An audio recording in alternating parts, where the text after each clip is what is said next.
Hello students, welcome to study at home.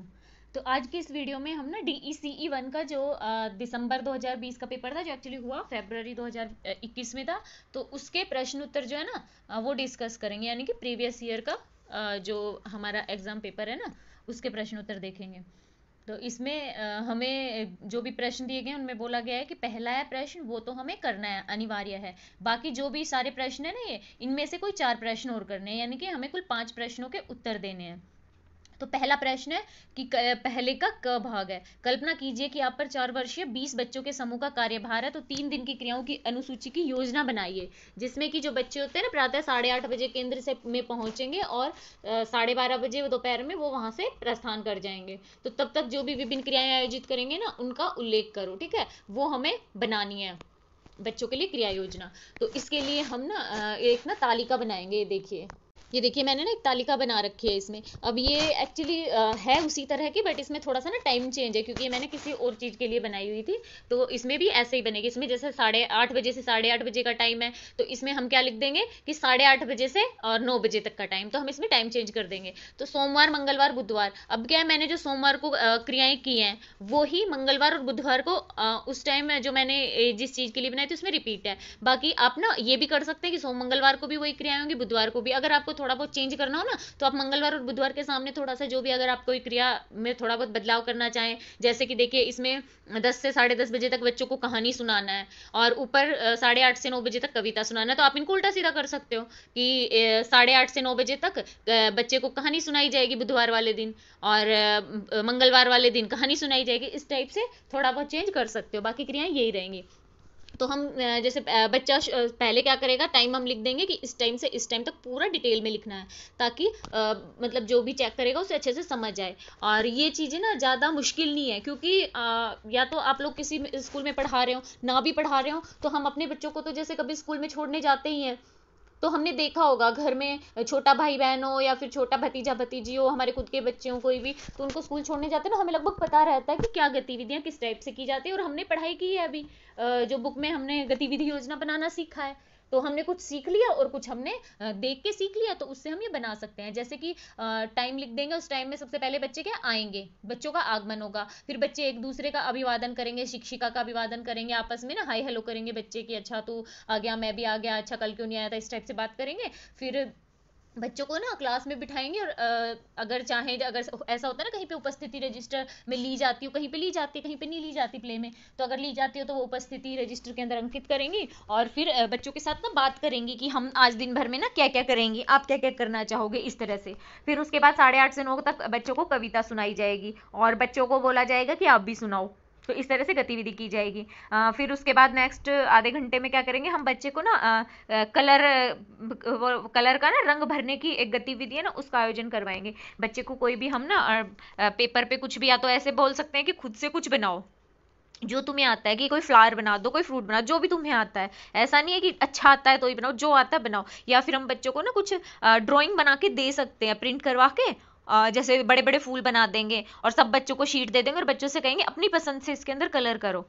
तो ये सब चीज़ें ना बच्चों को दे सकते हैं। फिर उसके बाद बच्चे क्या थोड़े छोटे होते हैं, तो हम 9:30 से 10 बजे तक बच्चों के लिए अल्पावकाश करेंगे। अल्पाहार के लिए क्या, मध्यावधि अवकाश। उसमें क्या, बच्चे छोटे होते हैं तो उनको ना ज़रूरत होती है थोड़े से बीच बीच में ब्रेक की। तो बच्चे अपना, किसी को वॉशरूम जाना हो, किसी को अपना लंच करना हो, कोई फ्रूट लाया हो तो वो सब खाएगा, थोड़ा शांति मिलेगी उन्हें, गतिविधि कर रहे थे उस बीच में ना, इस टाइप से उन्हें बीच में मध्यावकाश की जरूरत होती है। मैंने ना इसमें अल्पावकाश लिख दिया, तो मध्यावकाश भी लिख सकते हैं आप। फिर नेक्स्ट हम 10 से 10:30 तक क्या करेंगे, बच्चों को कहानी सुनाएंगे, बच्चों को कहानी सुनाना। और फिर कहानी सुना के अगर थोड़ा बहुत टाइम बच जाए तो हम बच्चों से पूछेंगे, अच्छा मैंने क्या क्या सुनाया, उस तरह से पूछेंगे। उसके बाद क्या था, फिर वो कितने दोस्त थे, हम इस टाइप से कि बच्चे को उस कहानी के ऊपर बेस ना बातें कर सकते हैं। नेक्स्ट 10:30 से 11 बजे तक फिर बच्चों को ना भीतरी मुक्त खेल, जैसे बच्चे कमरे के अंदर ही बैठे रहेंगे तो उन्हें ब्लॉक्स वगैरह दे देंगे, या फिर कोई भी जैसे ऐसे रहता है ना, मोती दे देंगे या पत्तियां दे देंगे कि इनको चिपका चिपका के कोलाज बनाओ। इस टाइप से अंदर, और बच्चों को बोल देंगे अपनी मर्जी से जो आपको काम अच्छा लग रहा है ना, पसंद आ रहा है, वो सब आप कर सकते हो। फिर उसके बाद 11 से 11:10 तक फिर एक छोटा सा अवकाश करेंगे, अल्पावकाश। उसके लिए क्या है कि जैसे बच्चे हैं वो खेलते हुए थक गए, तो पानी वानी पीना हो किसी को ना, थोड़ी बहुत भूख लगी हो, या फिर पानी पीना हो, या फिर वॉशरूम जाना हो, उसके लिए बच्चों को 10 मिनट का ब्रेक दे देंगे। फिर लास्ट में क्या करेंगे, बच्चों के लिए 11:10 से 12 बजे तक हम बाहरी मुक्त जो खेल होते हैं ना उनका आयोजन करेंगे बच्चों के लिए। क्योंकि ये क्या बच्चे जो भी हम क्रिया करेंगे ना बच्चों के लिए, तो वो अंदर वाली पहले करेंगे और जो हल्की होती हैं, और जो बाहरी मुक्त खेल है ना वो शारीरिक विकास होता है इससे बच्चों का, और इसमें बच्चे ना थक जाते हैं इसके बाद, तो ये सबसे लास्ट में करेंगे हम। तो बाहरी मुक्त खेल का आयोजन करेंगे, ये बच्चे बाहर खेलेंगे आराम से, फिर 12 बजे से 12:30 बजे तक ना बच्चे अंदर आएंगे और बच्चों का हम हाथ मुंह धुलवा देंगे, और उसके बाद बच्चे के साथ बैठ के और बच्चों से बात करेंगे, अच्छा हमने दिन भर में क्या क्या किया, आपने किस में कलर भरा, आपको याद है क्या, क्या कहानी सुनाई थी हमने, क्या कविता सुनी थी, इस टाइप से क्या बच्चों को हमने दिन भर जो किया था ना वो कार्य दोहराएंगे बच्चों के साथ, हम बोलेंगे बच्चों को भी पूछेंगे, तो इस तरह से बच्चों की ना स्मरण शक्ति भी बढ़ती है। फिर उसके बाद 12 साढ़े 12 बजे फिर क्या बच्चे अपना चले जाएंगे। अब ये मंगलवार बुधवार को भी थोड़ा बहुत चेंज करके हम ऐसे कैसे लिख सकते हैं। अभी हमारा दूसरा है, पहले का दूसरा ख भाग है कि हमने जो ये क्रिया योजना जो अनुसूची बनाई है ना उनमें क्रिया योजनाएं जो बनाई है, तो उनके लिए किन कारकों को ध्यान में रखेंगे, उनका संक्षेप में वर्णन कीजिए। तो हमने जो क्रियाएं बनाई है अनुसूची में, तो उसको क्या क्या ध्यान रखा है, उनको जब भी हमने अनुसूची में ऐड किया तो क्या क्या चीजें याद रखी है। जैसे बच्चे होते हैं, बच्चों के लिए हम क्रिया योजना बनाएंगे, तो ना हम ऐसी योजना बनाएंगे कि बच्चों का ना चहुमुखी विकास हो। बच्चे का ना ऐसे नहीं कि सिर्फ क्रियात्मक विकास पे ध्यान दें, या फिर बच्चों का हम सोचे कि भावात्मक विकास ही हो, ऐसा नहीं है, हम बच्चे के सर्वांगीण विकास के ऊपर ध्यान देंगे। हम जब भी क्रिया योजना बनाई है हमने, तो बच्चों के जो उसमें ना मनपसंद खेल शामिल किए हैं उसके अंदर, और बच्चों के लिए जो खेल जो भी इसमें चुने हैं वो बाहरी और भीतरी मुक्त खेल है ना, वो दोनों ही चूज किए हैं, ताकि बच्चों को ना दोनों तरह के खेल खेलने को मिले और उनका अच्छे से विकास हो। बच्चों के लिए जो क्रिया योजना है वो मनोरंजक बने, उसके लिए हमने ना प्रयास किए कि बच्चों को अच्छा लगे, जैसे कि कविता वगैरह सुनाई, कलर भरवाया, तो इसलिए ये चुनी है कि इससे कि बच्चों को अच्छा लगेगा, बच्चों के लिए जो सीखने की प्रक्रिया है ना वो मनोरंजक बनेगी। अब बच्चों के लिए ना जो हम ध्यान रखेंगे उन्हें ये है कि जब भी हम कोई भी आयोजन, जैसे हमने कुछ भी चीजों का आयोजन किया, तो सामूहिक खेल व व्यक्तिगत खेल दोनों का ही आयोजन हमें करना है। जैसे कि हमने उसमें किया है ना जो भीतरी मुक्त खेल है, तो उसमें बच्चे क्या है साथ में भी खेल सकते हैं और इकट्ठे भी होके खेलेंगे, और अगर हम ड्राइंग वगैरह करवाएंगे बच्चे से तो बच्चा अकेला अपनी अपनी करेगा, तो इस टाइप से बच्चे के ना सामूहिक और व्यक्तिगत व्यक्तिगत दोनों ही तरह के जो खेल होते हैं ना उनका आयोजन होगा। बच्चों के सूक्ष्म क्रियात्मक विकास व स्थूल क्रियात्मक विकास के लिए उचित क्रिया योजना बनाई है हमने। अब जैसे कि हमने बच्चों के लिए रंग भरने की जो क्रिया की थी, तो उसमें क्या बच्चे कलर को पकड़ेंगे, उसके अंदर रंग भरेंगे, तो इससे बच्चों का ना उंगलियों पे पकड़ जो होती है ना वो मजबूत होती है, उंगलियों की मांसपेशियां विकसित होंगी, तो ये क्या सूक्ष्म क्रियात्मक विकास है। और जब बच्चे पार्क में खेलेंगे तो खेलते हुए भागेंगे दौड़ेंगे स्लाइड करेंगे बच्चे, तो उससे बच्चों का ना स्थूल क्रियात्मक विकास भी होगा। अब नेक्स्ट है, बच्चों को हम बीच में ना हमने जैसे मध्यावधि अवकाश किया था, अल्पाहार के लिए अवकाश किया, तो वो हमने इसलिए किया कि इससे ना बच्चों को थोड़ा सा ना टाइम दे मिलेगा, इससे बच्चों को ब्रेक की जरूरत होती है, बच्चे लगातार ना कुछ काम नहीं करते हैं, छोटे होते हैं ना, तो उनको बीच में ना जैसे थकार जाते हैं, तो उनको पानी वानी के लिए वॉशरूम जाने के लिए थोड़ा सा हम टाइम देंगे बीच बीच में 1-2 बार। फिर उसमें ना बच्चों को फिर से ना काम करने के लिए ना फिर से तैयार हो जाते हैं बच्चे, उनको थोड़ा सा रिलैक्स मिल जाता है। तो नेक्स्ट जो हम ना बच्चों के लिए जो भी क्रिया करेंगे उनमें नई नई खेल क्रियाओं का आयोजन करेंगे। उससे क्या रहेगा कि बच्चों को ना ऐसे नहीं लगेगा कि अच्छा ये तो अभी किया था, जैसे ऐसा नहीं है कि हमने बच्चों को कहानी सुनाई, फिर दूसरी थोड़ी देर के बाद कहेंगे बच्चों को चलो दूसरी कहानी, फिर थोड़ी देर के बाद अब तीसरी कहानी, बच्चों को खेल वगैरह ना खेलने दें। हम लगातार बच्चों को सिर्फ ऐसे रहता ना कि पढ़ाई पढ़ाई करवाते रहें, क्योंकि बच्चे खेल के द्वारा सीखते हैं, पढ़ के कम सीखते हैं इस टाइम ना छोटे बच्चे, तो हमें ये सब चीजें ध्यान में रखनी है। अब ये चीज ध्यान रखना है कि प्रत्येक क्रिया के लिए बच्चे को पर्याप्त समय मिले, जैसे कि हमने आधे आधे घंटे का समय दिया, अब हम बच्चों को कहेंगे कि हम कविता सुनाएंगे, अब हम कविता सुनाने बैठ गए, 10 मिनट में कविता हो गई, हमने टाइम उसका रखा 10 मिनट ही। अब उसके बाद क्या है बच्चा कुछ पूछेगा कविता के संबंध में, या फिर हम कहेंगे अब तुम सुनाओ, उस सब के लिए टाइम ही नहीं बचेगा, और टाइम नहीं बचेगा तो हम बच्चे को कैसे तो किसी चीज के बारे में समझा पाएंगे, कैसे कुछ और करेंगे। तो इसलिए जो भी हम क्रिया करेंगे ना उसके लिए पर्याप्त समय भी होना चाहिए, तो ये हम क्रिया योजना बनाते समय पर्याप्त समय भी उसके अंदर ध्यान रखा है हमने। नेक्स्ट हमारा दूसरा प्रश्न है, जीवन के प्रथम 2 वर्षों के दौरान बच्चों की जो विचार शक्ति है उनकी किन्हीं 5 विशेषताओं का वर्णन कीजिए, और जो बच्चों की क्रिया व्यवहार का एक उदाहरण भी दीजिए जो कि उस विशेषता को दर्शाता है। 5 अलग अलग उदाहरण देने हैं। तो इसका उत्तर हम ये देख सकते हैं कि बच्चों की विचार शक्ति में देखिए बच्चे क्या कर सकते हैं, समस्याओं का समाधान खोजने लग जाते हैं इस टाइम, कि बच्चों को कोई प्रॉब्लम हो रही है ना, तो बच्चे उसका सॉल्यूशन खुद से ढूंढने लग जाते हैं। ये बच्चों की विचार शक्ति का ही एक उदाहरण है। तो इसके लिए हम ना क्या रख सकते हैं कि गतिविधियां रख सकते हैं कि हम ना जैसे बच्चे को कोई भी चीज दे देंगे, जैसे ब्लॉक्स ही दे दिए हैं हमने, है ना, और बच्चों को कहेंगे कि है ना जैसे स्क्वायर है और राउंड शेप का है और ओवल है और उसी टाइप के क्या है कुछ खांचे होंगे, और फिर बच्चों को कहेंगे कि हर शेप को उसके अंदर फिट कीजिए, उस शेप के जो भी उस शेप है ना उसके अंदर उन ब्लॉक्स को फिट कीजिए, उस शेप के ब्लॉक को। तो बच्चे क्या है एक बार करेंगे, दो बार करेंगे। अब जैसे बच्चा है वो राउंड जो ब्लॉक है उसको लेके और स्क्वायर वाले में फिट करेगा तो नहीं होगा, है ना। तो बच्चा एक बार करेगा, दो बार करेगा, तीन बार करेगा, फिर बच्चा क्या दूसरे को करके देखेगा, फिर तीसरे को करके देखेगा, तो बच्चा ना समझ जाएगा। फिर बच्चा देखेगा अच्छा ये इससे नहीं हुआ तो ये इससे होगा, तो बच्चा अपनी समस्या का समाधान निकाल लेगा। तो हम ना इसके लिए ये गतिविधि आयोजित कर सकते हैं बच्चों के जो समस्याओं का समाधान खोजना है ना उसके लिए। दूसरी बच्चों की विचार शक्ति इससे दर्शाते हैं बच्चे की जो बच्चे क्या करते हैं अपने पालनकर्ता जो होते हैं ना उनका अनुकरण करते हैं, बड़ों के काम की नकल करते हैं। तो उसके लिए हम बच्चों से ना इस तरह के खेल खेल सकते हैं कि बच्चों से कि फैंसी ड्रेस कंपटीशन करेंगे हम, और आप ना क्या बनोगे उसमें, अभी हम ना ये देखेंगे। तो कोई बच्चा डॉक्टर बन के आएगा, कोई बच्चा टीचर बन के आएगा, छोटे छोटे बच्चे रहते हैं उनको ना हम सिखाते हैं कुछ, वो देख के सीखते हैं। इससे क्या बच्चों को खुद से पता लगेगा कि अच्छा हाँ ये ना टीचर ऐसे करती है, तो वो आएगा आके कि मैं ना टीचर हूँ, आएगा कि दिखाएगा कि सफेद कोट पहन के आया हूँ, देखो मैं ना डॉक्टर हूँ, आज मैं डॉक्टर हूँ, डॉक्टर ना दवाई देते हैं, आपको भी दवाई दूंगा। इस टाइप से क्या है बच्चे अनुकरण करेंगे बड़ों की जो क्रियाएं होती है ना उनका। तो ये भी बच्चों के एक पालन करता है ना, उनका अनुकरण करना बच्चों की एक विचार शक्ति को दर्शाता है।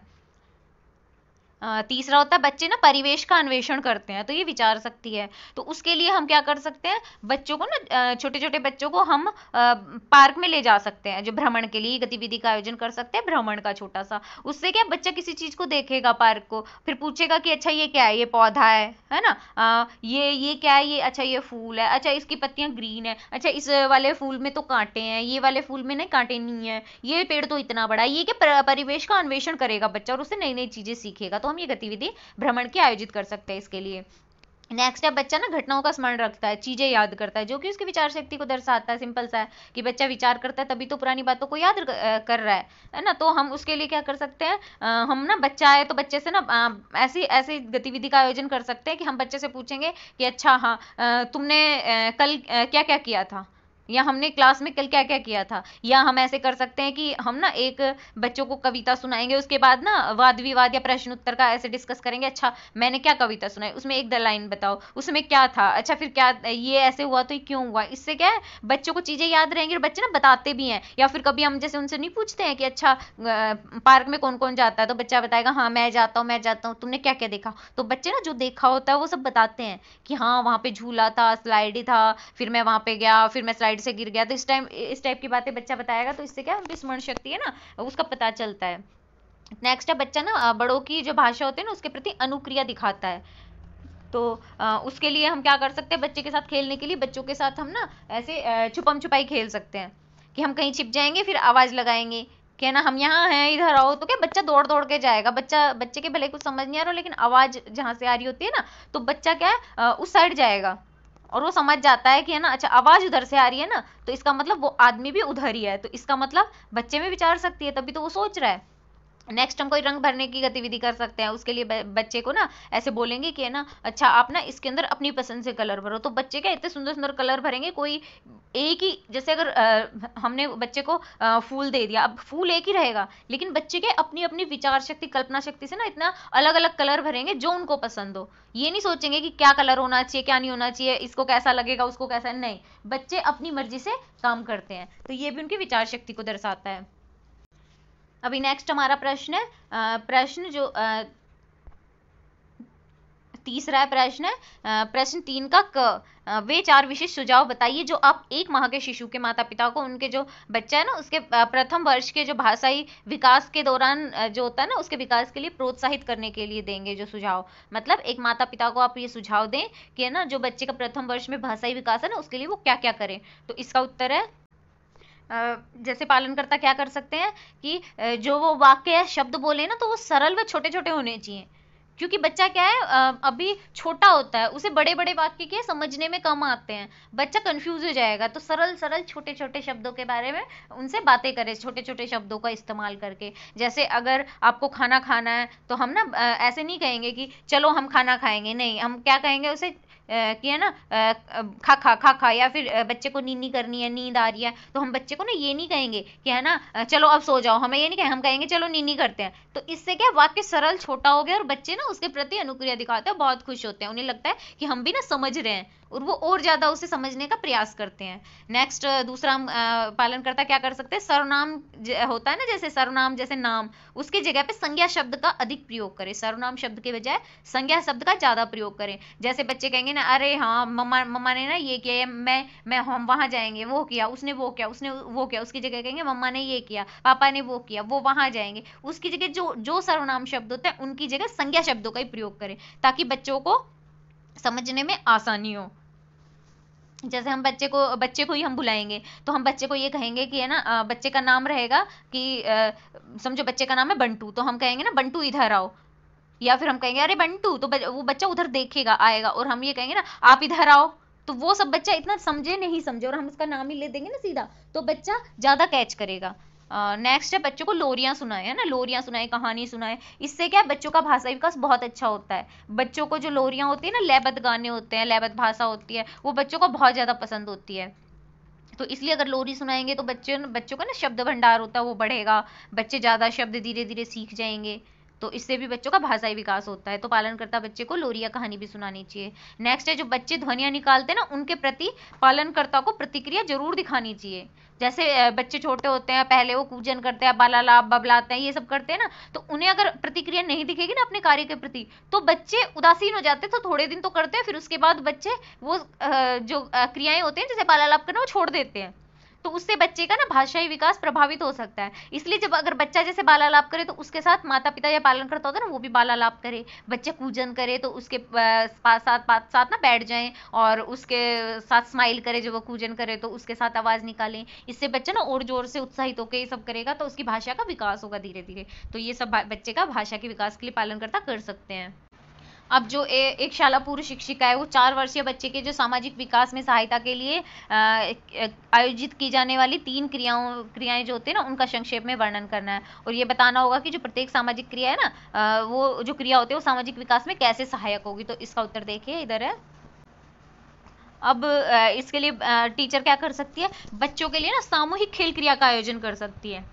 सामूहिक खेल क्रिया से क्या होगा, बच्चे साथ में खेलेंगे, बच्चे ना एक साथ खेलना सीखेंगे, अपनी जो बच्चा होता है ना अपनी बारी की प्रतीक्षा करेगा, तो वो ना चीजों का अपना वेट करना भी सीख जाता है, अपनी बारी का साथ खेलना भी सीखता है। इससे उनमें समानुभूति भी उत्पन्न होती है, और बच्चों के साथ वो बात वगैरह करता है, तो उससे क्या बच्चे की जो होता है ना सामाजिक विकास होता है ना, बच्चे दूसरों के साथ भावात्मक संबंध भी बना लेता है दोस्तों के साथ। तो हम इसके लिए सामूहिक खेल क्रिया का आयोजन कर सकते हैं, खेल क्रिया हो गई और इससे बच्चे का सामूहिक विकास हो गया। दूसरा हम क्या कर सकते हैं, बच्चे को भ्रमण पर ले जा सकते हैं। जैसे कि ये कुम्हार की दुकान है, ये एक पीछे हमारे क्वेश्चन भी आएगा कि दुकान पे ले जाना कैसे विकास में सहायक रहेगा, तो हम ये ना कर सकते हैं। ये कुम्हार की दुकान मैंने लिखा है, आप किसी भी जगह पे ले जा सकते हैं जो बच्चे जिससे बच्चे को ना कुछ जानकारी प्राप्त हो, तो बच्चे को भ्रमण पर ले जाएंगे, तब उसे ना हम वहां पे लेके जाएंगे, बच्चा पूछेगा ये क्या शॉप है, किस चीज की है, ये हमारे क्या काम आता है। तो इससे क्या बच्चे को ये पता चलेगा कि हमारे जो सामाजिक हेल्पर है ना, हमारे जो हेल्पर है वो क्या क्या है, कौन है, क्या ऐसे हेल्प करते हैं,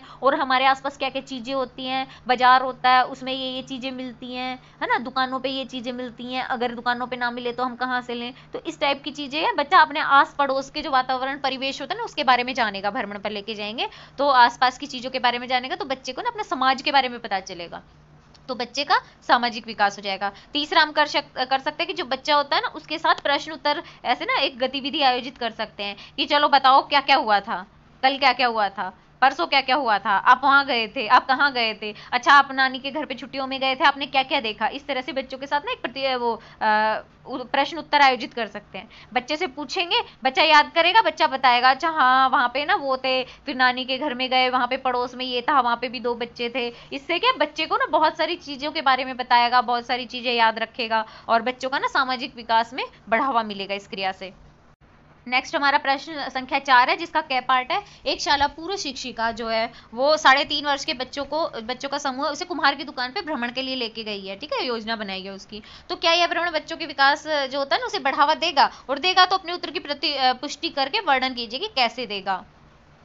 तो देखिए इसका उत्तर है, तो सबसे पहले तो हम ना उसमें पूछा है कि विकास को बढ़ावा देगा क्या, ठीक है। तो हमें लिखना है कि है ना, हाँ विकास को बढ़ावा देगा, क्योंकि इससे ना बच्चों का सारे विकास होंगे, बच्चा आसपास घूमेगा, दूसरों से बातें करेगा, जो हमारा परिवेश है उसके बारे में जानेगा, तो उससे बच्चे का विकास जरूर होता है, ठीक है। तो हमें पहले तो ये लिख देना कि हाँ बच्चे का विकास जरूर होगा, कुमार की दुकान पे जाएगा ना तो उसमें विकास में सहायक होगा ये भ्रमण। तो कैसे सहायक होगा, जैसे क्या है, बच्चे होते हैं उनका संज्ञानात्मक विकास होगा, ठीक है। ऐसे संज्ञानात्मक विकास कैसे होगा कि जब हम बच्चे को लेके जाएंगे, भ्रमण के लिए लेके जाएंगे, तो बच्चा वहां पे देखेगा कुम्हार की दुकान पे, अच्छा ये तो मिट्टी है, अब मिट्टी है, मिट्टी कैसे बर्तन में बदल गई है, बर्तन तो बर्तन होते हैं और वो तो पके हुए होते हैं, वो तो गीले होने पे टूटते भी नहीं है ना। तो इस टाइप से बच्चा सोचेगा, फिर वो पूछेगा, फिर बच्चा ना सीखेगा वहां पे। तो इससे बच्चे का संज्ञानात्मक विकास होगा, बच्चे का सामाजिक विकास भी होगा। इससे सामाजिक विकास कैसे होगा, जैसे बच्चा घर से निकलेगा, आसपास एक तो जाते टाइम रास्ते में कितनी चीजें देखेगा अपने समाज की, आसपास के समाज की, फिर वहां जाएगा, उसे पता चलेगा कि जो कुम्हार होता है हमारे लिए मटके बनाता है, जो मटके होते हैं ना ऐसे ही नहीं फैक्ट्री से बनते, हमारा हेल्पर है वो बनाता है, उसके बारे में पता चलेगा, आसपास की चीजों के बारे में उसे पता चलेगा। तो बच्चा ना अपने समाज के बारे में जानेगा कि अच्छा ये चीजें हैं, रास्ते में बहुत सारी चीजों की जानकारी भी उसे मिलेगी। इस तरह से उसका सामाजिक विकास में कुछ हम लिख देंगे। बच्चे का भाषाई विकास होगा, बच्चा क्या वहां जो भी चीजें देखेगा, रास्ते में देखेगा, उसके बारे में क्या बच्चा पूछेगा हमसे। या फिर हम ऐसे करेंगे कि जब घूम के आएंगे ना तो हम बच्चे से उसके ऊपर, भ्रमण के ऊपर हम एक प्रश्न उत्तर का एक रख सकते हैं सेशन कि अच्छा क्या क्या देखा, कैसे देखा। तो बच्चे क्या याद कर करके बताएंगे, बोलेंगे, चीजों के नाम सीखेंगे बच्चे, नाम सीखेंगे, अच्छा ये क्या है, ये मिट्टी है, अच्छा ये क्या है, ये कैसे है, ये क्या बन गया, ये मटका है, ये घड़ा है, ये बर्तन है। ये चीजें क्या बच्चों के शब्द भंडार में वृद्धि करेंगे और इससे बच्चे का भाषाई विकास होगा। बच्चे का शारीरिक विकास भी होगा, क्या बच्चे भ्रमण के लिए जाएंगे, घूमेंगे फिरेंगे, फिर कई बच्चे कहेंगे अच्छा मैं भी बर्तन बना के देखूं, क्या मिट्टी में खेलेंगे बच्चे, इससे क्या बच्चों का विकास होगा, शारीरिक विकास भी होता है। इससे बच्चों का मानसिक विकास भी होगा, जैसे स्मरण शक्ति वगैरह। ये जैसे बच्चे को ना हम पूछेंगे या फिर जैसे हम दिखाएंगे उसे कि ये देखो ये मटकी है, ये कुम्हार होते हैं, ये ना मटकी बना रहा होता है, ये पॉटर देखो मिट्टी लेगा और इसे मटकी बना देगा। तो बच्चे को याद रहेगा, बच्चा कहेगा हाँ ऐसी मटकी ना हमारे घर पे भी है, उसमें भी पानी डालते हैं, आपको पता है वो पानी ना हम नॉर्मल डालते हैं लेकिन थोड़ी देर के बाद वो पानी ठंडा हो जाता है। तो इससे हमें पता लगेगा कि बच्चा जो होता है उसकी स्मरण शक्ति बढ़ रही होती है। तो ये जब हम लेके जाएंगे तो बच्चे की स्मरण शक्ति पे भी प्रभाव डालता है, तो इससे बच्चे का सारे जो क्षेत्र होते हैं ना उसमें विकास संभव होता है। तो इसलिए ये जो भ्रमण पे ले जाना सभी विकास को बढ़ावा देता है। नेक्स्ट हमारा फोर्थ का प्रश्न है, शालापूर्व बच्चों को अनुशासित करने के संबंध में आप जो उनके माता पिता को ना क्या सलाह देंगे कि कैसे अनुशासित करें बच्चों को। तो इसका उत्तर देखिए, अब हमने ना ये पढ़ा हुआ है कि बच्चों को अनुशासित करने के जो तरीके होते हैं उसमें हमने पढ़ा है ना कि दो तरीके होते हैं, एक होता है स्नेह केंद्रित तरीका, दूसरा होता है शक्ति केंद्रित तरीका। तो हम ना माता पिता को बोलेंगे कि आप ना शक्ति केंद्रित तरीके की जगह बच्चे के लिए ना स्नेह केंद्रित तरीका अपनाएं, उनको ज़्यादा डांटे या पीटे नहीं, बच्चों को जो कार्य करते हैं ना उसको हम कहेंगे कि गलती निकालें, तो गलती निकालें तो फिर उसको ना बच्चे को बताएं कि उसने कार्य किया है तो दोबारा नहीं, हम वो बच्चा पूछेगा क्यों नहीं करूँ तो उसको बताएं कि आपने ये गलती की, इस वजह से ये हो सकता था, उस कार्य का कारण बताएं, उस कारण का प्रभाव बताएं बच्चों को, है ना, ताकि बच्चा ना दोबारा ना करे उस काम को। बच्चों को दूसरों के सामने ना नहीं डांटें, बच्चों को जो समझाए ना अकेले में समझाएं, दूसरों के सामने डांटने से ना बच्चे को ऐसा लगता है कि वो शर्मिंदा होता है, वो उसे अपनी बेइज्जती लगती है, तो बच्चा ना समझने के बजाय और कुड़ता रहता है अंदर ही अंदर। बच्चों के प्रति संवेदनशील होना चाहिए माता पिता को, ऐसा नहीं है कोई भी बात हो गई बच्चे को डांट दिया, कोई भी बात हो गई बच्चे को डांट दिया, बल्कि ये पता करना चाहिए कि बच्चा कर रहा है तो ऐसा व्यवहार क्यों कर रहा है। तो इससे क्या बच्चे को ज्यादा अच्छे तरीके से अनुशासित कर सकते हैं। नेक्स्ट है कि घर का जो माहौल होता है ना वो हमेशा अच्छा रखें, स्नेह में ही रखें। अब माता पिता कहेंगे बच्चों को तुम्हें ये नहीं करना, तुम्हें वो नहीं करना, तुम्हें ये नहीं करना, तुम्हें जोर से नहीं बोलना, और पता चले माँ बाप आपस में ही लड़ रहे हैं, तो उससे बच्चा क्या सीखेगा, बच्चा तो समझ जाएगा कि कह रहे हैं थोड़ी देर सुनो उसके बाद निकालो दूसरे कान से। तो इसलिए ना घर का माहौल ऐसे बना के रखें कि बच्चों को हम कहें ना झगड़ा नहीं करना चाहिए, तो बच्चे देखेंगे हाँ भाई घर पे कभी भी कोई भी झगड़ा नहीं करता, दादा दादी मम्मी पापा कोई झगड़ा नहीं करते आपस में, तो बच्चे वैसा ही अनुशासन वैसे ही सीख जाएंगे, स्वयं कोई प्रयास ही नहीं करना पड़ेगा ज्यादा। नेक्स्ट होता है कि अगर कभी जरूरत पड़े ना तो बच्चे को हल्का फुल्का दंड भी अवश्य दें। अब ऐसा नहीं है कि बच्चे को हम कुछ कह नहीं रहे तो सिर पे ही चढ़ा लेंगे, है ना, हम उसे डांटना है, स्नेह केंद्रित तरीका अपना रहे हैं तो हम उसे कभी डांटेंगे नहीं। कभी कभार कई बार ऐसी चीजें हो जाती हैं कि हमें बच्चे को डांटना बहुत ज्यादा जरूरी हो जाता है, तो उसे ना डांटें, और ऐसे डांटें कि बाद में उसको ना उसकी वजह बताएं कि बच्चा मैंने तुम्हें इसलिए डांटा था, आपने ये काम किया। जैसे अगर बच्चा खेल रहा है, खेलते खेलते किसी को धक्का दे दिया और हम उसे वहीं पे डांटने लग जाएंगे, हम उसे डांटेंगे और फिर आगे कुछ नहीं कहेंगे, आप तो बहुत गंदे हो, इस टाइप से बच्चे को अच्छा नहीं लगेगा। लेकिन हम उसे बच्चे को उस टाइम डांटेंगे और रोक देंगे, डांटेंगे, और फिर थोड़ी देर के बाद हम बताएंगे बच्चे को कि बच्चे अगर आप ऐसे करते ना, गिर जाता, उसे चोट लग जाती, इसलिए हमने ना आपको डांटा था, अब आगे से करोगे तो उससे क्या बच्चे को समझ आएगा, अच्छा मैं ऐसा करता तो ये हो जाता, दूसरों का नुकसान हो रहा था। तो हमें ये सब समझाना चाहिए। तो ये कुछ तरीके हैं जिससे क्या पालनकर्ता बच्चों को अनुशासित करने के लिए आराम से प्रयास कर सकते हैं और बच्चों को ना ये समझ में भी अच्छे से आएगा। अभी नेक्स्ट हमारा प्रश्न संख्या 5 है, यदि आप बच्चों की सृजनात्मकता को बढ़ावा देना चाहते हैं तो किन पहलुओं को ध्यान में रखेंगे?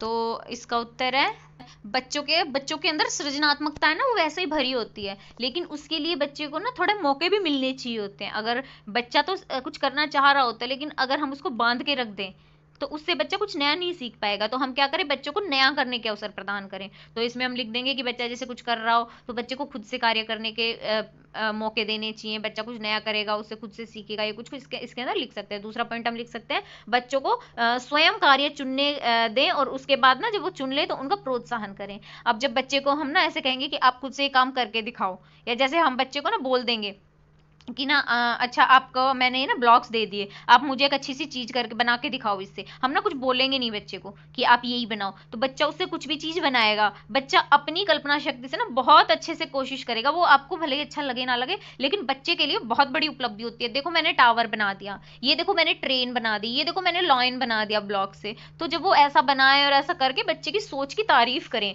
और बच्चे का ना प्रोत्साहन करें इस चीज के लिए, तो इससे बच्चे का जो होता है ना विचार शक्ति होती है बच्चे का, ये सब चीजें क्या बच्चों की सृजनात्मकता बढ़ती है, इससे बच्चों की सृजनात्मकता को बढ़ावा मिलता है। तीसरा हम कर सकते हैं कि जो बच्चा होता है उसके जो काम होते हैं ना, कुछ भी काम करे तो परिणाम के बजाय सृजनात्मकता जो होती है ना, प्रक्रिया जो होती है वो ज्यादा महत्वपूर्ण होती है। ये बात हमेशा ध्यान रखें। तो हम ना बच्चे जैसे बच्चों को हमने कलर दे दिया और बच्चे कलर करने बैठ गए और हमने देखा हो गंदा करेंगे तो कलर वापस लेंगे, नहीं नहीं नहीं कलर तो हम तुम्हें करने ही नहीं देंगे, कलर से ना कपड़े गंदे कर लेते हो तुम, है ना, अपनी ड्रेस गंदे कर लेते हो, अपने मुंह पे लगा लेते हो। अब ये क्या बात है, बच्चों को जब आपको यही सब करना है तो कलर बनाए किस लिए गए हैं? छोटे बच्चे तो इसी तरह से कलर करेंगे। अब छोटे बच्चे थोड़ी ना ब्रश पकड़ के पेंटिंग करने बैठ जाएंगे पैदा होते ही, अब ऐसा तो होगा नहीं। इसलिए बच्चे को करने दें, कपड़ों पे भी लगेगा, बच्चे ट्री बनाने बैठेंगे, ट्री की जगह पहाड़ लगेगा, लेकिन उनको करने दो, जो कर रहे हैं उनको करने दो, बाद में उनको साफ करवाओ, है ना, पर बच्चे को थोड़ी देर के लिए करने दो, ये चीजें करने दो, इससे बच्चा ना ज्यादा सीखता है।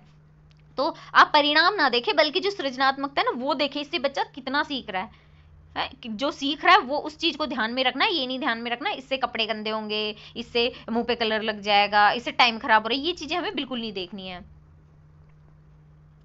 बच्चों को उन चीजों के लिए, काम के लिए ना प्राइज ना दें जो बच्चे अपनी मर्जी से बिना इनाम की लालसा में करते हैं। जैसे कि कोई बच्चा आया, वो बैठ के कुछ खेल खेल रहा है, उसने बनाया, देखो मैंने टावर बनाया, अब वो बस वो बना रहा था और उसने बना लिया, वो आपको दिखाने आ गया कितना अच्छा टावर है, वाओ, अब आप देखेंगे कितना अच्छा टावर। तो उसे ऐसे नहीं कि अच्छा वाओ देखो किसने ये बना दिया, अब इसको टॉफी देंगे, प्राइज देंगे, ये सब नहीं करना है, बस उसके ना उत्साह बढ़ाना है। अब वो टॉफी और चॉकलेट ये सब देंगे तो बच्चा उसी चीज के लिए बनाएगा, अगर हम उसे वो चीज नहीं देंगे तो फिर बच्चा वो नहीं बनाएगा। तो हमें वो लालच नहीं देना है बच्चे को ऐसे करना, बस उसकी तारीफ करे तो वही बहुत है बच्चे के लिए। बच्चों की दैनिक दिनचर्या है, उसमें बच्चों को आत्म अभिव्यक्ति व सृजनात्मकता के अवसर दे। बच्चे के जो डेली के काम है ना, तो बच्चे खुद से करें। जैसे बच्चे खाना भी खा रहे हैं तो बच्चे गिरा रहे हैं, थोड़ा थोड़ा गिराएंगे, धीरे थोड़े थोड़े बड़े होने के बाद उनको ये सब करने दें, खुद से गिराएंगे, एक बार गिराएंगे, दो बार गिराएंगे, फिर से चम्मच में रखना सीख जाएंगे। तो बच्चों को ना अपने जो डेली के काम होते हैं उनमें भी ये सब खुद से करने दें और इसमें बच्चों को सृजनात्मकता के अवसर प्रदान करें। बच्चों में आत्मसम्मान बढ़ाएं, ठीक है। अब इसका मतलब है कि बच्चों के अंदर ना कॉन्फिडेंस अगर होगा तो बच्चा सृजनात्मकता के नए नए तरीके ढूंढ लेता है। अगर कॉन्फिडेंस नहीं होगा ना तो वो बिल्कुल अपने आसपास के वातावरण का अन्वेषण करेगा ही नहीं, वो ना डरेगा, तो उससे सृजनात्मकता नहीं बढ़ पाएगी। तो सबसे पहले सृजनात्मकता के लिए बच्चे में खुद में आत्मविश्वास का होना बहुत ज्यादा जरूरी है। नेक्स्ट हमारा प्रश्न है, उदाहरण देते हुए बच्चों के विकास और शिक्षा का मूल्यांकन करने के जो उद्देश्य उनका वर्णन कीजिए। अब बच्चे का जो विकास और शिक्षा है उसका मूल्यांकन किस लिए किया जाता है वो हम देखेंगे। अब जो बच्चों का विकास होता है उसका हम मूल्यांकन इसलिए करते हैं कि उसका विकास का मूल्यांकन हम करेंगे ना तो हमें पता लगेगा कि बच्चा जो होता है ना वो स्वस्थ है क्या, स्वस्थ है या नहीं है, जैसे उसका वजन सही बढ़ रहा है, या फिर उसको कोई बीमारी तो नहीं हो रही है, या फिर उसकी लंबाई सही जा रही है क्या, है ना, इस टाइप से। इस टाइप से क्या बच्चों का हम विकास का मूल्यांकन करेंगे तो हमें ये पता लगेगा कि अच्छा इसकी हाइट सही नहीं है, तो हम उसके माता पिता को बताएंगे कि इसकी हाइट ना थोड़ी कम है, तो आप ना इसके लिए कुछ उपाय कीजिए। तो इससे क्या है, बच्चे के विकास को बढ़ावा मिलता है, शारीरिक विकास को बढ़ावा मिलता है। जैसे हम बच्चा कोई क्रिया कर रहा है, अगर हम सोचे कि एक बच्चा है वो दौड़ने लग जाता है, दूसरा बच्चा है वो चलने में भी दिक्कत है, तो अगर हम उसके विकास का मूल्यांकन करेंगे तो हमें पता लग जाएगा कि अच्छा ये अभी तक ना इसने चलना नहीं सीखा है, खड़े होना नहीं सीखा, तो इसके विकास में ना अभी कुछ ना कुछ गड़बड़ी है, तो हम उसके उपाय खोजेंगे। तो बच्चे के शारीरिक विकास में स्वास्थ्य और वृद्धि का भी बता दिया था। अभी संज्ञानात्मक विकास, जैसे बच्चा ना कोई भी चीज हम बच्चे से प्रश्न उत्तर पूछेंगे तो एक बच्चा है फटाक से बता देता, वैसे कुछ थोड़े सब बच्चों में ना अंतर होता है, लेकिन एक बेसिक चीज होती है ना जो उस टाइम तक एक एज तक आ जाती है, वो अगर नहीं आई तो फिर बच्चे का ना विकास कम माना जाता है। तो वो चीज हमें पता लग जाएगी, अच्छा इसे तो अभी तक बोलना ही नहीं आया, अभी अभी तक इसको बोलना ही नहीं सीखा है, तो ये चीजें कैसे समझेगा। तो वो चीज क्या है, अगर हम विकास का मूल्यांकन करेंगे तो हम ये बता सकते हैं कि ये बच्चा ना इसको समझ नहीं आ रहा है, इसके लिए कुछ इसको ज्यादा सिखाने के लिए थोड़ा एक्स्ट्रा टाइम देंगे, तो इसके लिए भी विकास का मूल्यांकन जरूरी है। बच्चे का सामाजिक भावात्मक विकास जो होता है, अब इसमें क्या है, इसमें पता लगेगा बच्चा ना घुल मिल नहीं रहा किसी के साथ, बच्चा डरा डरा सहमा रहता है, तो हम उसका मूल्यांकन करेंगे तो उससे क्या रहेगा कि हमें पता, हम ना ये कारण जानने का प्रयास करेंगे कि बच्चा ऐसा कैसे व्यवहार कर रहा है, क्यों कर रहा है। भाषाई विकास जो होता है उसका भी मूल्यांकन करेंगे कि बच्चा सही से शब्द, जब बच्चा समझो कि बोल पा रहा है, नहीं बोल पा रहा है, 2 शब्द बोल पाता है, 3 शब्द बच्चा ढंग से बोल पा रहा है, नहीं बोल पा रहा है, तुतला रहा है, इन सब चीज़ों का मूल्यांकन करेंगे तो हमें पता लगेगा बच्चे का भाषाई विकास सही हो रहा है या नहीं हो रहा है। अब शिक्षा का जो मूल्यांकन होता है ना, उससे क्या, उसका क्या फायदा है, अब जो शिक्षा के मूल्यांकन से क्या पता लगेगा बच्चा भाषा सीख पा रहा है नहीं सीख पा रहा है। बच्चा, हम देखेंगे कि बच्चा कुछ लिख रहा है नहीं लिख रहा है, बोल पा रहा है नहीं बोल पा रहा है, हम कुछ बोल रहे हैं तो बच्चा वापस उल्टा दोबारा नहीं बोल पा रहा है, बच्चों से उच्चारण नहीं हो रहा है, ये शब्द क्या है, इन चीज़ों का हमें पता लग जाता है, और हम उस क्षेत्र पे, पर्टिकुलर क्षेत्र पे बच्चे के ऊपर ध्यान दें, ताकि बच्चे के विकास में ना कोई गड़बड़ी ना हो। बच्चे की स्मरण शक्ति जो होती है ना, बच्चा चीजें याद करता है, हम बच्चे से पूछेंगे और बच्चे को कोई चीजें याद नहीं है, तो हम ना अगर मूल्यांकन करेंगे बच्चे का तो हम पता लगा लेंगे अच्छा इस बच्चे को ना इस चीज को याद नहीं रहता, तो उसके लिए या तो हम कोशिश करेंगे, माता पिता को भी सुझाव देंगे कि बच्चे का ना स्मरण शक्ति थोड़ी कम है, तो उसका हमें ध्यान रखना है। बच्चे की जो सूक्ष्म क्रियात्मक विकास होता है, छोटी छोटी क्रियाएं होती है ना, शिक्षा के क्षेत्र में, जैसे बच्चे को समझो एक शालापूर्व बच्चा होता है, उसे पेन कलर पेंसिल जो होता है ना पकड़ना आ जाता है, लेकिन अगर हम मूल्यांकन करेंगे और हमने पा लिया कि बच्चे को ना पेन कलर पकड़ना ही नहीं आ रहा है, तो हम उसे ना सिखाने की कोशिश कर सकते हैं, ताकि वो थोड़ा लेट से ही सही पर वो सीख जाए। बच्चा जो होता है, संख्या अंक रंग की संकल्पना, इनके बारे में बच्चा जान पा रहा है नहीं जान पा रहा है, तो इन सब चीज़ों से भी क्या शिक्षा का मूल्यांकन करेंगे तो इन सब चीज़ों का भी हमें पता लगेगा कि बच्चे के अंदर ये सारी की सारी चीज़ें हो रही है नहीं हो रही है, नहीं हो रही तो हम इसके लिए प्रयास करेंगे। अभी हमारा अगला प्रश्न है प्रश्न संख्या 6, जिसका क भाग है, शालापूर्व वर्षों में बच्चों का भाषाई विकास कैसे होता है, और ये ना उदाहरण देते हुए वर्णन करना है। जो बच्चा होता है, शालापूर्व बच्चा होता है, तो उसकी भाषा ना सबसे पहले क्या, उसके शब्द भंडार में वृद्धि होती है। तो बच्चा क्या, पहले जहाँ पे उसे कम शब्द आते थे, धीरे धीरे धीरे करके ना बहुत शब्दों को जानने लग जाता है, बहुत शब्दों को जितना बोलता है ना उससे ज़्यादा समझने लग जाता है, क्योंकि वो समझो घर से केंद्र के लिए निकल रहा है, तो माता पिता के साथ भी केंद्र में कार्य करता, साथ में बच्चे रास्ते में अगर कोई मिले उनसे बातचीत करेगा, कहीं घूमने जाएंगे तो और किसी चीज़ों को देखेगा, किन्हीं चीज़ों को उनके बारे में सुनेगा, उनके बारे में पूछेगा, तो इन सबसे क्या बच्चे के शब्द भंडार में वृद्धि होती है। बच्चे को भाषा के नियमों का बोध होता है। अब शाला पूर्व वर्षों में क्या, पहले तो बच्चे ऐसे बोलते थे कि मम्मा खाना, अब बच्चे ऐसे नहीं बोल पाते थे मम्मा खाना चाहिए, या फिर बच्चे जैसे ऐसे रहते हैं नॉर्मल बच्चे, जैसे बच्चों को भाषा जो नियम होते हैं ना उनका ज्ञान, जैसे व्याकरण वगैरह ज्ञान नहीं होता, तो बच्चे बोलेंगे कि है ना मैं कल वहां जाऊंगा, है ना, तो छोटे बच्चे क्या बोलेंगे कि है ना मैं कल वहां, जैसे किसी बच्चे ने बच्चा पार्क में गया, हम पूछेंगे आप कल पार्क में गए थे, तो बच्चा, ये छोटा बच्चा होता है ना, वो ये नहीं कहेगा कि मैं पार्क में गया था, वो कहेगा हाँ मैं पार्क में जाऊंगा, हाँ मैं कल पार्क में जाऊंगा। तो बच्चा क्या है, सबके लिए एक ही चीज का इस्तेमाल करता है, कि मैं करूंगा मैं करूंगा मैं कर रहा हूँ, या कुछ भी इस टाइप से एक एक चीज का इस्तेमाल करता है व्याकरण में। उसे ये नहीं पता रहता कि जाऊंगा या फिर गया था या अभी आया हूँ, ये सब चीजों के बारे में बच्चे को पता नहीं रहता है। तो ये सब जो व्याकरण के जो नियम होते हैं ना सामान्य से, बच्चा उनके बारे में सालों पूर्व जो टाइम होता है ना, उस टाइम बच्चा सीखता है। नेक्स्ट क्या है, पठन पूर्व और लेखन पूर्व कौशल। अब पठन पूर्व मतलब पढ़ने से पहले, लेखन पूर्व लिखने से पहले। अब जो बच्चा ना शाला पूर्व टाइम में ही सीखता है, बच्चा पेंसिल पकड़ना सीखेगा, कलर करना सीखेगा, और जो ये slanting line, sleeping line, dots, ये सब बच्चा सीखता है। ये क्या है, लेखन पूर्व कौशल। पठन पूर्व कौशल, बच्चा पोएम बोलना सीखता है, कहानी सुनाना सीखता है ना, ये ए बी सी ये सब चीजें सीखता है, ये सब हो गए इसके पठन पूर्व कौशल। तो ये सारे के सारे बच्चा ना शाला पूर्व बच्चा होता है, उनके भाषा के विकास में योगदान देते हैं। अभी 6 का ख भाग है, कला संबंधी क्रियाएं प्रारंभिक बाल्यावस्था शिक्षा केंद्र की पाठ्यचर्या का हिस्सा क्यों होनी चाहिए। मतलब कि जो शालापुर केंद्रों में कला संबंधी क्रियाएं क्यों आयोजित करनी चाहिए, इसका उत्तर लिखना है हमें। तो अभी इसका है कि बच्चों के लिए ना कला संबंधी गतिविधियां इसलिए कि बच्चे का ना चहुमुखी विकास होगा, मतलब बच्चे का सर्वांगीण विकास होगा। बच्चे जैसे कि बच्चा होता है वो अगर हम उन्हें ना जैसे मिट्टी में खेलने देंगे, या फिर कहेंगे कि इनसे ये चीज़ बनाओ, किसी भी चीज़, मिट्टी है, गीली मिट्टी है, इससे आप ना ये चीज़ बनाओ, तो बच्चा ना बच्चा शरीर से शारीरिक क्रिया भी करेगा, बच्चा दिमाग भी लगाएगा, है ना, बच्चा एक दूसरे से बातें भी करेंगे कला संबंधी गतिविधि के द्वारा, तो बच्चे सामाजिक विकास भी होगा। तो इस तरह से ना बच्चे के सारे सर्वांगीण विकास होता है। और बच्चे की जो भावनाएं होती है ना, बच्चे जो नॉर्मली हमें नहीं बता सकता है, तो बच्चा क्या ढंग से बोल नहीं पाता है, तो एक एक शब्द लेके जचा जचा के बच्चा अपनी कई बातें नहीं बता सकता, या ऐसा भी हो सकता है बच्चा बताना चाहे लेकिन वो शर्माता हो, है ना, अपनी भावनाएं नहीं व्यक्त कर पाता हो। तो इसके लिए क्या है, इसके लिए बच्चा कला के द्वारा वो प्रदर्शित कर सकता है, जैसे कि चित्रकारी के रंग, गुटकों के या जो ब्लॉक होते हैं उनकी संरचना बना के, ढोल की आवाज के ऊपर, इन चीजों से क्या बच्चे अपनी भावनाएं प्रदर्शित कर सकते हैं। बच्चे सामाजिक होना सीखते हैं, या बच्चे आपस में साथ में खेलते हैं, है ना, तो उससे बच्चे एक दूसरे से वाकिफ हो जाते हैं और सामाजिक होना सीख जाते हैं। आत्मविश्वास बढ़ता है बच्चे में जब कुछ भी चीजें करेंगे, जैसे हम ब्लॉग बनाने के लिए बोलेंगे कि चलो ट्रेन बना के दिखाओ, बच्चे ने बना दी, इतना खुश होता है बच्चा, और हम थोड़ी तारीफ कर दे तो बस क्या कहने बच्चे के, तो वो तो चढ़ जाता है झाड़ पे। तो हमें ना बच्चे को आत्मविश्वास आता है इससे, बच्चे में कला संबंधी उसमें बच्चे का संज्ञानात्मक विकास होता है। बच्चे क्या है कर करके देखते हैं, बच्चों को हमने मिट्टी में खेलने के लिए मानो भेज दिया, हम कहें बच्चों को कि अच्छा मिट्टी से, तो बच्चे का कुछ घर बनाएंगे, है ना, कुछ कहेंगे मैंने गुफा बना दी, कुछ कहेंगे देखो मैंने अंडरग्राउंड बना दिया, कुछ कहेंगे मैंने टावर बना, मैंने देखो ये ना पूरा महल बना दिया। तो मिट्टी में खेलते रहते हैं बच्चे, उनका संज्ञानात्मक विकास होता है, सोचते हैं इस बारे में। बच्चों को अन्वेषण के मौके मिलते हैं, तो खोजबीन के अवसर बच्चों को मिलते हैं ये क्रिया वाले उसमें। जो बच्चे होते हैं उनको ये क्रियाएं ना ज्यादा रुचिकर व मनोरंजक लगती है, बच्चों को इन क्रियाओं को करने में बहुत मजा आता है, इसलिए भी बच्चों को जो कला के द्वारा सिखाना ज्यादा महत्वपूर्ण होता है।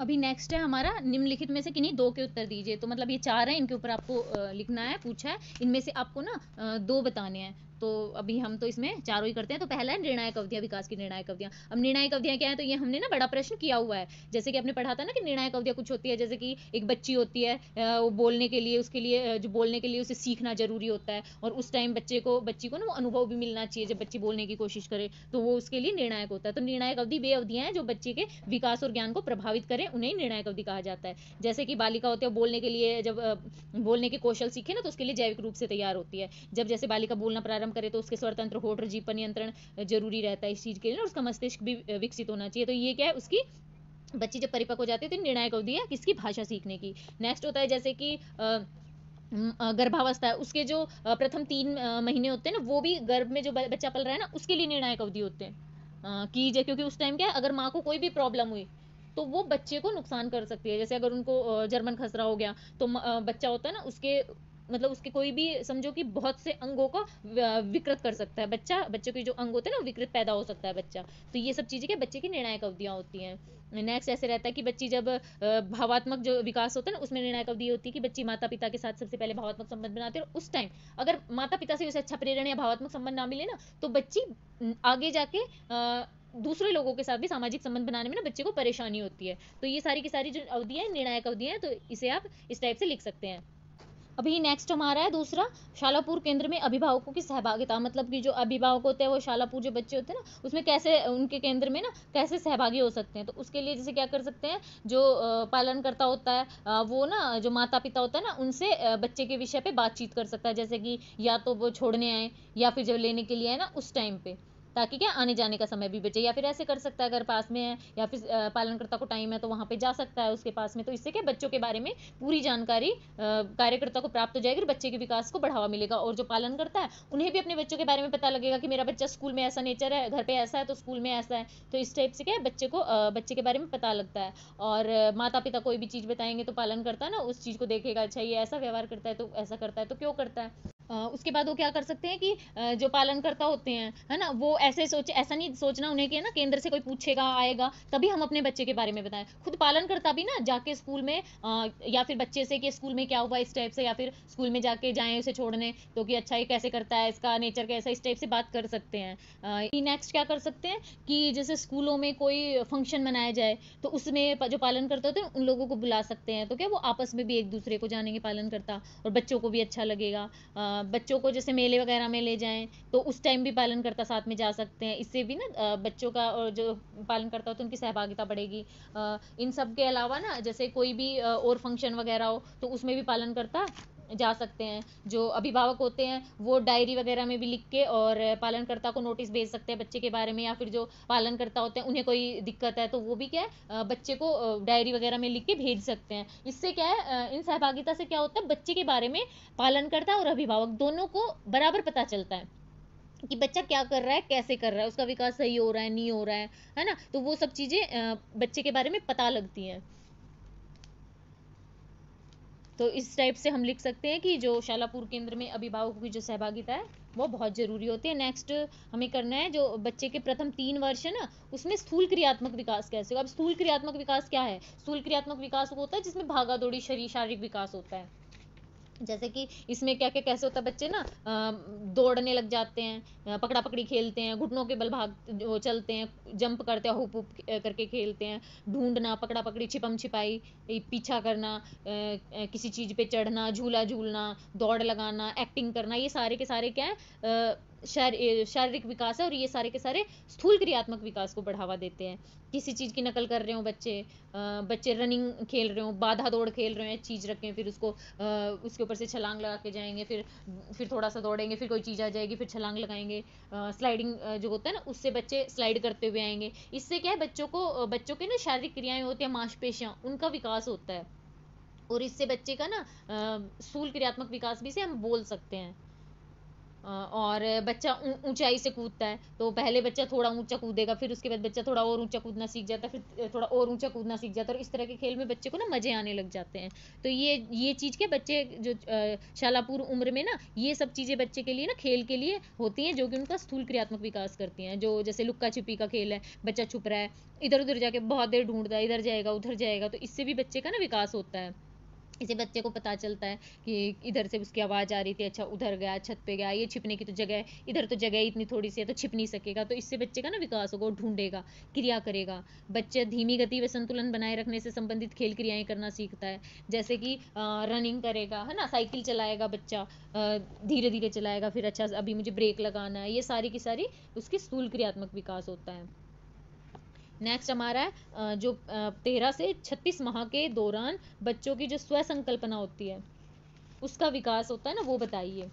अब स्व संकल्पना का मतलब क्या है, स्व संकल्पना का मतलब है अपने बारे में कोई भी चीज होती है ना उसकी कल्पना बना लेना। क्या करते हैं बच्चे अपने पर्टिकुलर पहले उन विशेषताओं के बारे में ना कल्पना बनाना सीखते हैं जो विशेषता ना बाहर से दिखाई देती हैं। जैसे कि बच्चों के कपड़े, बच्चे ये कहने लग जाते हैं कि मैं तो ना गर्ल हूँ, तुम ना बॉयज हो, या तुम बॉयज हो मैं गर्ल हूँ, या मतलब इस तरह से बोलते हैं। और वो बताते हैं कि क्यों है, क्योंकि ना वो ऐसी संकल्पनाएं बनते हुए देखते हैं, सुनते हैं कि मैंने ना फ्रॉक पहनी है और तुम ना फ्रॉक मत पहना करो, तुम बॉयज हो, बॉयज ना फ्रॉक नहीं पहनते, बॉयज शर्ट पहनते हैं, पैंट पहनते हैं। तो इस टाइप की जो बाहरी विशेषता है ना इसके आधार पर बच्चे क्या है, छोटे बच्चे स्वसंकल्पना बना लेते हैं। और उनकी स्वसंकल्पना धीरे धीरे जैसे वो बड़े होते हैं ना तो वो बढ़ती जाती है और उसमें और वृद्धि होती है। तो वो क्या स्वसंकल्पना बनाने लग जाते हैं, मैं खुद से खाना खा सकता हूँ, मैं खुद से सड़क पार कर सकता हूँ, मैं ये कर सकता हूँ, मैं वो कर सकता हूँ। तो ये सारी चीजें जो होती है ना तो ये बच्चा अपने बारे में कल्पना बनाने लग जाता है। और ये चीजें बच्चा ना पॉजिटिव वे में लेता है। और कई कई बार पेरेंट्स क्या करते हैं, ऐसे बोल देते हैं ना, नहीं तुम खाना खुद से नहीं खाओगे, तुम गिरा देते हो, कपड़े गंदे कर लोगे, तुम मिट्टी में नहीं खेलोगे, तुम कपड़े गंदे कर लेते हो, नहीं तुम खुद से फ्रॉक नहीं पहनोगे, हमेशा उल्टी फ्रॉक पहन लेती हो। तो इस टाइप की बातें क्या है बच्चे की जो स्वसंकल्पना होती है ना उसको उसका ना उसमें कमी लाती हैं, और बच्चा अपने बारे में जो पॉजिटिव सोच संकल्पना बना रहा था ना, तो वो नेगेटिव वे में लेके चले जाते हैं बच्चे कि अच्छा मैं तो खाना खुद से नहीं खा सकता हूँ, मैं अकेला बाहर नहीं जा सकता हूँ। तो इन सब चीज़ों से बचने के लिए ना पेरेंट्स को क्या करना चाहिए, बच्चों के लिए हमेशा ही स्व संकल्पना के लिए पॉजिटिव चीज़ों का इस्तेमाल करना चाहिए, ताकि बच्चे ना आत्मविश्वास बढ़े उनमें। नेक्स्ट हम ना क्या करते हैं, जैसे बच्चे होते हैं, अभी कोई लड़का हुआ है, लड़के छोटे छोटे बच्चे हैं, हम उनको क्या करेंगे, जैसे लड़कियां हैं तो ये हमारे देश में ना ऐसी परंपराएं बनी हुई हैं कि हम जैसे लड़की है तो उनके लिए क्या संकल्पना हमने बना रखी है कि अच्छा लड़की है तो ये तो धीरे बात करनी चाहिए, और इससे ज़्यादा सवाल जवाब नहीं करने चाहिए, टाइम से इसे घर आना चाहिए। तो ये सारी की सारी क्या संकल्पनाएं, ये क्या बड़े होने पे ज़्यादा हो जाती है, लेकिन इनकी ना जो शुरुआत होती है, ये चीजें क्या हम बचपन से ही डालते हैं। अगर हम बचपन में बच्चे के ना टोका टाकी नहीं करेंगे ना, छोटे बच्चों के, तो उनके दिमाग में ना ये चीजें बैठेंगी ही नहीं। तो इसलिए उनको ना प्रोत्साहित करना चाहिए हर चीज के लिए, ऐसे टोका टाकी नहीं करनी चाहिए। तो इसलिए ये सारी की सारी जो संकल्पनाएं है ना, इनका विकास बच्चों में होता है, और उसके लिए जो पालन करता होते हैं ना, उनको भी अच्छे से बच्चों के विकास में सहायता करनी चाहिए, ताकि जो बच्चों की संकल्पना वो पॉजिटिव वे में हो, नेगेटिव वे में नहीं जाए। तो यहाँ पे ना ये DEC 1 का पेपर सॉल्व हो गया पूरा। अब हम ना नेक्स्ट वीडियो में DECE 2 के एग्जाम पेपर है उसके सॉल्यूशन के साथ मिलेंगे। तब तक के लिए बेस्ट ऑफ लक। अगर आपको वीडियो पसंद आया तो प्लीज़ चैनल को लाइक एंड सब्सक्राइब जरूर कर दीजिएगा। तो मिलते हैं अगले वीडियो में।